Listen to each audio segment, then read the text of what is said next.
Royal Rumble on the Sega Dreamcast is probably the most forgotten WWE game of all time, at least when it comes to home console releases. And this is due to a number of reasons. The Dreamcast didn't sell all that well, and the Dreamcast had a lifespan of a goldfish. And there's a more popular WWE game with the title of Royal Rumble. Out of all the games that have been named after pay-per-view events, this is probably the most obscure with little to no fanfare. Royal Rumble opens up with this little montage of wrestlers, and they put this little red filter on the footage, like you're supposed to be wearing those 3D glasses. It looks like footage a YouTuber would use in an attempt to avoid YouTube's automated copyright system. Also, take a look at these wrestlers they showcase. Hardcore Holly, Chyna, Devon Dudley. Wow, I can't wait to play as these wrestlers. Oh, none of them are in the game. As a matter of fact, you don't even have enough wrestlers to have a real Royal Rumble match. That wouldn't be really all that much of a problem, but the thing is, your game is titled Royal Rumble, but you can't even do the match properly without every other wrestler just having multiple attempts to win.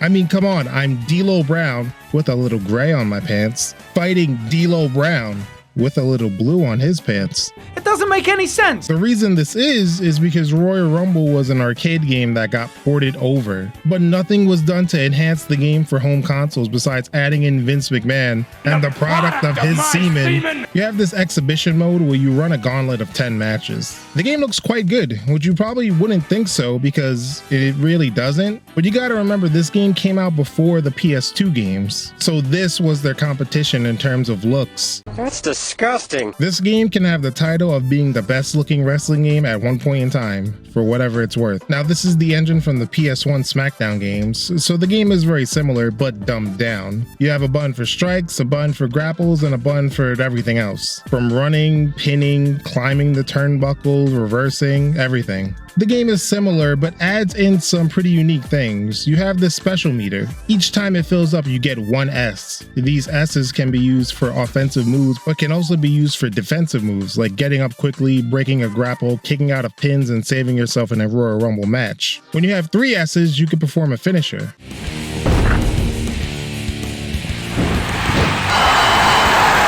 I only use the S's for defensive purposes or just for a finisher. I feel like it's just a waste to use it on a regular move. There's also this thing where you have to pick a wrestler to be at ringside with you, and these dudes act as assists like Marvel vs. Capcom. You can press a combination of buttons and your wrestler will whistle like an owner calling his dog.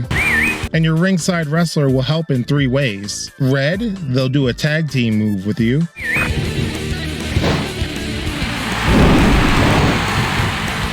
Yeah, I also like this little celebration. Like, yeah, good job, buddy. Yellow, they'll run in and just attack. What a fucking dumbass! And green, they can throw you a weapon. Al Snow, toss me a weapon. I'm okay. So as you can imagine, things can get pretty chaotic when both guys are calling their wrestlers in. But things can get even more chaotic when these little interferences happen. At random, wrestlers will come out, pose, and attack. It just becomes a damn free-for-all at certain points. I'd like to mention the sound mixing too. It's terrible, and the crowd is way too loud, and there's no way to change it in the options. The crowd pops for everything, as if Jesus made his grand return or something. Audio warning, I'm about to play a clip of this. 3, 2, 1.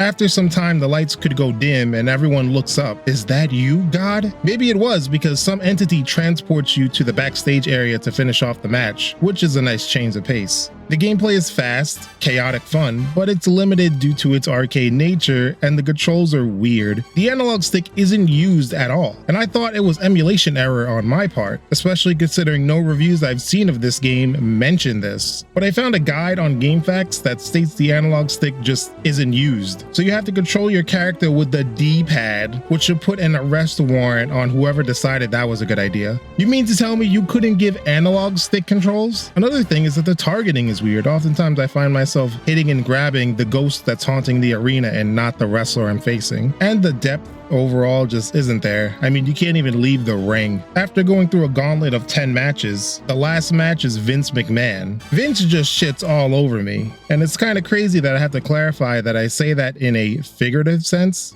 You really are disgusting. But we prevail, and that's it. It's over. Here's the credits.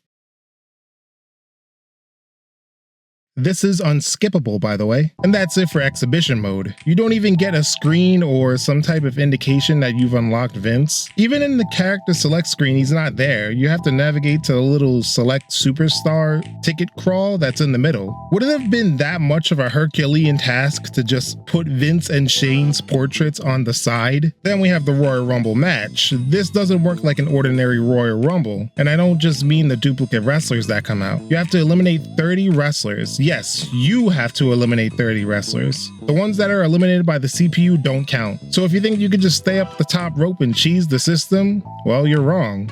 Or rather, I was wrong, considering you're looking at footage of me trying that. Pussy. It's also a race against time. You get time added to the timer every time you eliminate someone, so they do everything they can in order to keep you in the action. When you get tossed over the top rope, you have to mash the D-pad in order to recover. Like I mentioned earlier, if you have these S's, you can recover immediately. Now, probably the one thing this game is known for is the fact that you can have 9 wrestlers in the ring at once. No other WWE game can say this. No load times for each wrestler either. The bad thing is that this Rumble feels a little aimless, and it's hurt by the fact that this is an unaltered arcade port. For starters, it's almost impossible to fail this Rumble. Like, you can get eliminated, but you can just press start to come back in. This makes sense in the arcades because this would be the part where you put money into the machine for a new try. But in this game, you have unlimited tries. Also, the scoring system can make the latter half of the match pointless. The game goes by how many wrestlers you eliminated. Once you get eliminated, you start over from 0. So I eliminated 18 wrestlers before getting eliminated.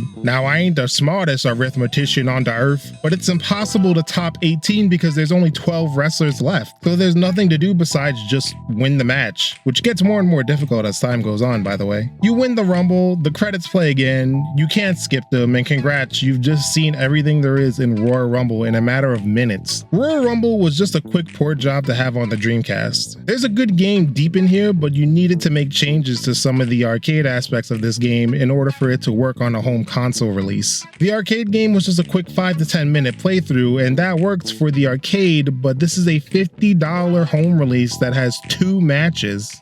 $50? I still kinda like it due to the nostalgia of playing this as a 6-year-old, but to be fair, this game isn't very good at all. But in a weird sort of way, you can make a legitimate argument that it is the best wrestling game on Dreamcast, at least in North America. But that's not really much of a compliment when you see that the competition is just those shitty ass Acclaim games. Look, saying Royal Rumble is better than these games is the same as if I walked up to you and said you're a better person than Jeffrey Dahmer. The bar is so low, that shit ain't even eligible for a game of Limbo.